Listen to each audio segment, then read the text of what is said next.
People often come in here and get lost, as it were. They're in here for, I don't know how long, and I imagine maybe something happened, that they got constipated or something. But isn't that, of course, they get fascinated with these pictures. I myself, to tell you the truth, I often spend long minutes in here reviewing them all, wondering, where did I get them? Why did I put them up there? They run quite a gamut, from the Buddhas to the whores to the maniac that made that beautiful castle up there. In a way, it's again very much like, it's a sort of voyage, I look upon it. A voyage of ideas. We're traveling not around the world, but around my bathroom, which is a little microcosm like the world, huh?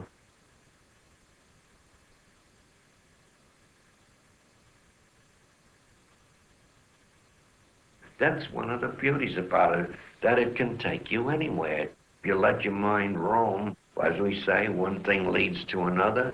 If you sit here and you're relaxed, why, you're free to make free associations.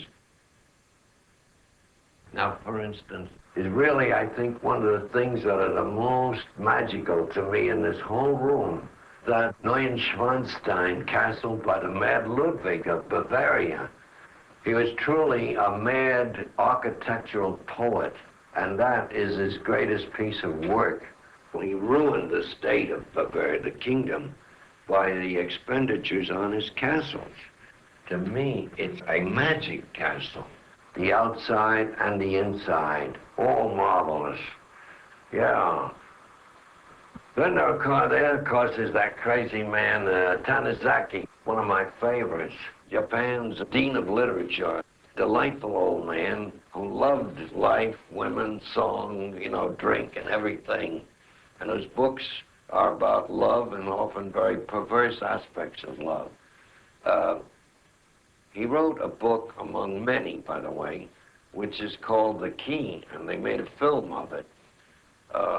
Very interesting story about a middle-aged couple who each keeps a diary, and each somehow wants the other to read the other's diary. They arrange so that they discreetly leave a key somewhere that the other can find and read. It begins with the fact that the man, a middle-aged man, thinks that he is becoming impotent, and his doctor recommends that he find some young man to fall in love with his wife, which will make him jealous and therefore increase his ardor, do you see? And all this does happen. But what's interesting is that each one records the experience, you see, that they had, and especially, let's say, the experience with each other in sleeping together. Because one of the complaints of the old man is, he's not so old, by the way, is that his wife is too passionate and at the same time too puritanical. He has never seen her below the waist. He doesn't know what she looks like. And that's his supreme desire. That, and say, to touch her toes and kiss her toes even. Well, to achieve this, he resorts to a strategy of getting her drunk. It appears that she likes cognac, which I found really remarkable, Japanese liking cognac, especially a bourgeois woman. But she does. So they fill her glass over and over until she gets drunk. Then it's her habit to go upstairs and take a very hot bath. And then she puts it on so hot, the water, that she looks like a boiled salmon, and is on point of fainting also. They catch her several times asleep or semi-unconscious. When they put her to bed, she's not really fainting, she's not really asleep, she's pretending.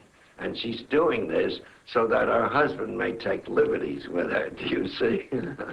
And what liberty? He's somewhat of a maniac, sex maniac. In addition to viewing her, and he moves her about in bed in every position. he gets a camera and he takes pictures of her. And while he's doing this, his 20-year-old daughter is looking through the keyhole at him doing this to her mother.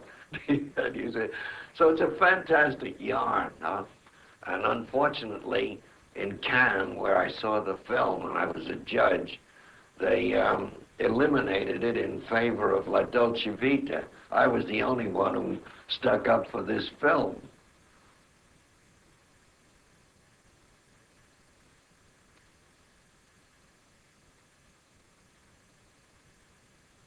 Here's another picture of Hokie, my fifth and last wife. A few years ago, she came to America, where I met her singing and playing the piano at the Imperial Gardens restaurant. I think now she's finished with her life as an entertainer.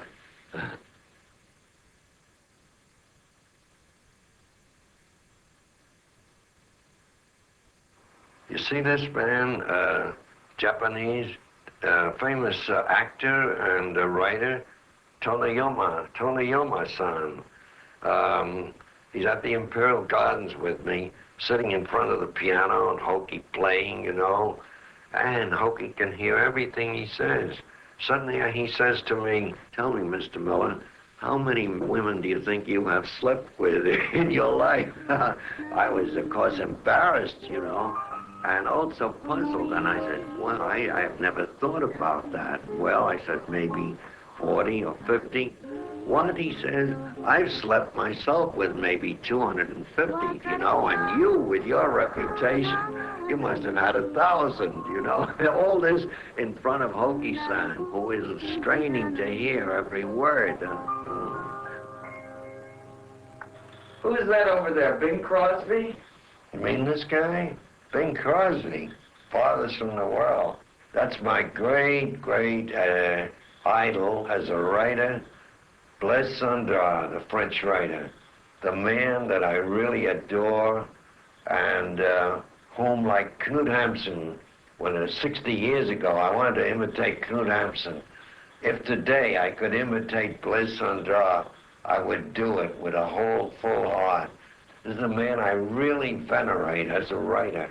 He had his right arm cut off in the First World War. Just before the war, he was an organist, and Cendrars was a juggler on that stage with Charlie Chaplin. Imagine it. Of course, during the war, the Second World War, he gave up writing. For 3 years, he wouldn't write a line. He lost, I think, 2 sons in the war as air pilots. Then one night, a friend visited him, and as a result of that meeting, he sat down and he wrote about 6 novels, and the most wonderful novels you can imagine. Naturally, he had to type with one hand. Very, very slow work. And his novels are big novels, long ones. Right next to him is the most wonderful painter of all, Hieronymus Bosch. His is the most unknown, mysterious life. His paintings likewise. They are absolutely unique, and forerunner, of course, of the Surrealist paintings. You know, the strangest thing is when I go up in an airplane, what happens to me? I'm slightly deaf, you know, but up in the plane, I hear perfectly, and I not only hear imaginary symphonic music, coming from God knows where, but I hear celestial music too, what you call the music of the spheres. I hear it, it's as clear and beautiful, and I can't describe it either, because it's like no other music that I ever heard. And it comes to me, you know, like over the ether waves. And I ask pilots I had, "Do you hear that too?" They said, "Yes, they do." And they're absolutely mystified.